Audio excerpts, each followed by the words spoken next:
here's a thing I didn't know. Apparently, not wanting to get charged $15 every time you drive your car into Manhattan is a right-wing viewpoint. I guess you're conservative now. You don't want to pointlessly give money to the city that's already taken so much from you. Also, oh, what a weird week. I had to briefly be a fan of, I can't even say her name, the governor of New York, Kathy Hochuli. Geez. Like, we went from, Italian Cuomo looking like with his leather face to someone who looks like she stole the face off of someone else because she didn't have any human skin. It's really gross, but she shot down congestion pricing, which obviously I've spoken about on the show. It's a really dumb idea, and it's dumb for a lot of reasons. Never mind the fact that people, like me, like people from Jersey, people from the suburbs who have to go into Manhattan to do whatever. I sometimes just drive through the city because I have to go to another state. Shouldn't have to pay $15 just to barely be in the city. It hurts so many people, but it's driven by these pseudo-environmentalists who just are completely out of touch with working people. Like, a lot of them look like they're 12 years old. They all look sickly and just look like they cry all the time. And it's like the same person over and over again. They want less cars in New York City, which I agree with. I do agree with that.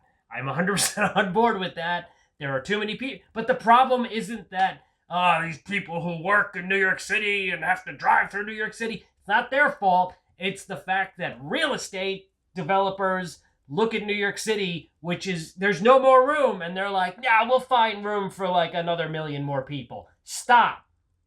We reached capacity in New York City in like 2007, 1998. It's over. Pick a new place to ruin. Go. Remember COVID? 2020, early 2021, maybe even 2, there was nobody here. We were fine. We were thriving. Why did everyone come back? Is there something going on in the city I don't know about that we need to be here for? There's no reason to be here. Stop moving here, you worthless hipster morons who have too much money. Stop having money, So, like, you have all these sickos on, the internet who are very pro-congestion pricing. And, it's like, hey, do you want to pay for me to go in the city for like a year? Because if you're going to cover me, go forth with it. And they're so out of touch, they'll say things like, oh, well, maybe you should just get a better job. Even if I had a good job where I made 6 figures a year, I still would think this is stupid.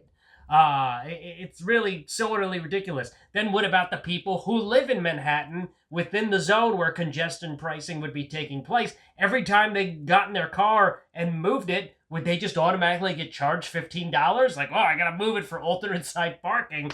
And then, of course, there's trucks. They wanted to charge trucks $24 or $36 to be in Manhattan. Who's paying for that? The companies that own the trucks. How are they going to get that money back? Oh, they're going to charge their customers more money. Then those places are going to charge their customers more money. Everyone loses. This is a dumb idea. And then the one thing that people are like dead set on is, oh yeah, but the $1 billion in revenue this will create will go to the MTA, who are going to fix the trains, make new subways. No, they're not. Have you met the MTA? The MTA is one of the most corrupt organizations on the planet. You think they've just been waiting around for like this magic $1 billion to be like, oh yes, finally, the $1 billion we needed to fix all the problems. Never mind the other billions of dollars we have. It was this particular $1 billion that was going to make us magically make the trains run. Meanwhile, it's a weekend in New York City and none of the fucking trains are running. So, great stuff. Don't drive. Causes pollution. Causes traffic. Congestion. Fine. No trains. Well, I guess I'll just do nothing. You moved to New York City to do nothing. These are the same people who were like pro-COVID lockdowns lasting for like 3 years because, well, I don't have to go into work, which is fine. People should be able to work from home, but people should also be able to, go outside and live their lives. So stop imposing your weird, creepy worldview on everyone else. Meet some people and, meet some actual people, not everyone that lives in your bubble, which is probably like the future of New York City living. We're just all going to be living in bubbles where we just float around and talk to like-minded people. Like, I have a horrible opinion. Me too. Let's be friends inside the bubble. Whoop, I'm floating away to another person who shares my view.